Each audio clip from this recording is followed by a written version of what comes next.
Howdy and welcome back.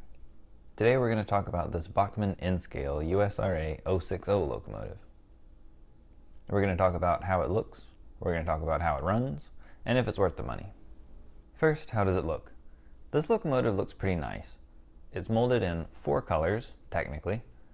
It's got black plastic, painted silver around the smoke box and the firebox. Then it has gold picked out bell, safety valve, and whistle.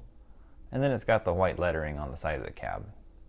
It has nice black and metal wheels and side rods, and the valve gear looks pretty complicated and pretty good.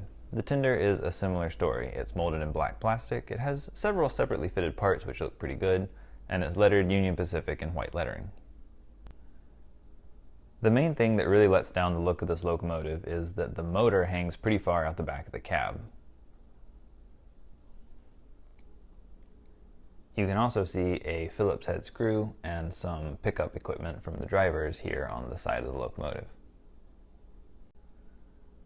From above, you'll see another thing that lets down the look of this engine, a Phillips head screw sitting in the top of one of the domes. Overall, I don't think this engine looks too bad, especially for what it is. Now let's talk about the functionality. It uses a 3-pole motor, which is open frame. It has all-wheel pickup, meaning every single wheel on this locomotive actually picks up power. All 6 of the drivers, plus all of the tinder wheels. Granted, Bachmann has been making these things a long time with this body molding, and some older versions of this drivetrain may not be quite as good, so be sure you know what you're getting before you buy it. This one has both front and rear lights molded into the body, but neither one of them function. Again, newer models may be different, so if your engine is advertised as having a working headlight, it probably does.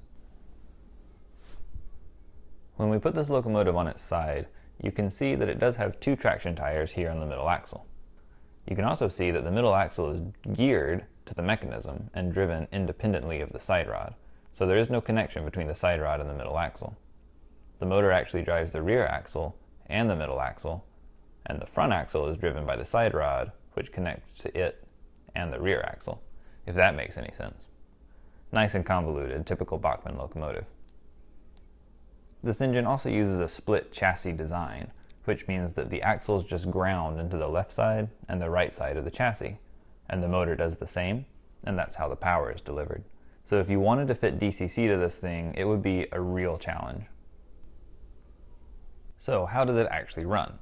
Now keep in mind, my example has quite a bit of runtime on it, so it does tend to lurch when it first starts, and it also tends to run much better after it's warmed up.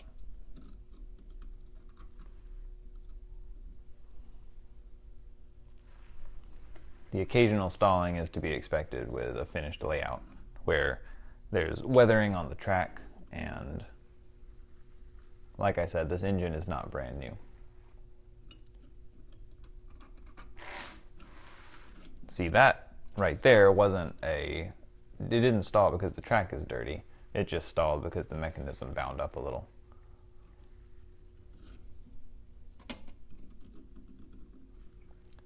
One brand new out of the box would probably run a little bit better than this, and one that's a little older and has even more runtime would probably not be quite as good.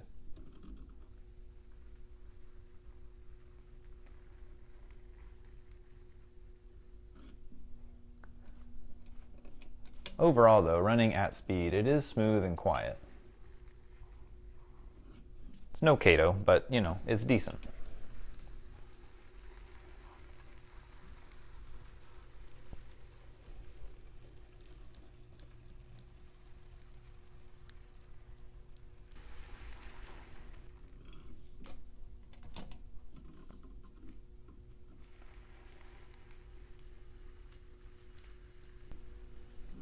So as always, whether or not this is a good locomotive depends on what you need it for. If you're thinking of buying your first train set, or you're buying someone else their first train set, and it has one of these Bachmann 060s in it, I think it's a pretty good choice, especially if it's brand new. It'll run for several years and it'll pull a few more cars than what comes in the set. It's a nice little engine to start out with. However, if you're already an avid model railroader and you're thinking of picking up a new switcher, and you're wondering if these are any good, I would definitely recommend going with a different brand. Anyway, let me know down in the comments, do you like this engine? Do you have one? Do you want one? Why do you want one after watching this video? Thanks for watching.